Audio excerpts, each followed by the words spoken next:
जो व्यक्ति भजनानंदी है, जो व्यक्ति नित्य ठाकुर जी का स्मरण करता है, जो व्यक्ति नित्य ठाकुर जी की लीला में रहता है, नित्य ठाकुर जी के चिंतन में रहता है, उसके साथ अपराध करने से पहले सोच लीजिएगा। क्यों? श्राप वो नहीं देगा, वो तो ठाकुर जी में व्यस्त है, पर उसके बदले का श्राप फिर ठाकुर जी देते हैं। इसलिए कम से कम छल बल कपट करने की अगर आपकी इच्छा ज्यादा ही है तो संसारियों के संग ही करना, किसी भजनानंदी के संग मत करना। जो व्यक्ति भजनानंदी है, जो व्यक्ति नित्य ठाकुर जी का स्मरण करता है, जो व्यक्ति नित्य ठाकुर जी की लीला में रहता है, नित्य ठाकुर जी के चिंतन में रहता है, उसके साथ अपराध करने से पहले सोच लीजिएगा। क्यों? श्राप वो नहीं देगा, वो तो ठाकुर जी में व्यस्त है, पर उसके बदले का श्राप फिर ठाकुर जी देते हैं।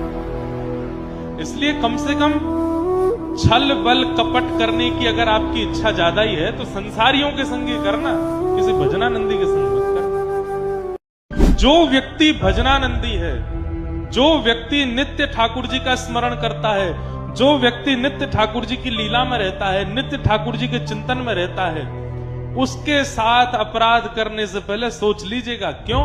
श्राप वो नहीं देगा, वो तो ठाकुर जी में व्यस्त है, पर उसके बदले का श्राप फिर ठाकुर जी देते हैं।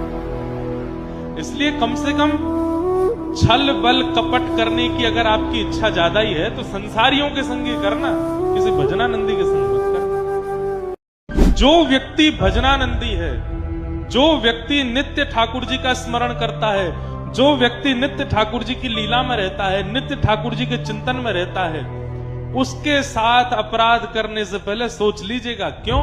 श्राप वो नहीं देगा, वो तो ठाकुर जी में व्यस्त है, पर उसके बदले का श्राप फिर ठाकुर जी देते हैं। इसलिए कम से कम छल बल कपट करने की अगर आपकी इच्छा ज्यादा ही है तो संसारियों के संग ही करना, किसी भजनानंदी के संग मत करना। जो व्यक्ति भजनानंदी है, जो व्यक्ति नित्य ठाकुर जी का स्मरण करता है, जो व्यक्ति नित्य ठाकुर जी की लीला में रहता है, नित्य ठाकुर जी के चिंतन में रहता है, उसके साथ अपराध करने से पहले सोच लीजिएगा। क्यों?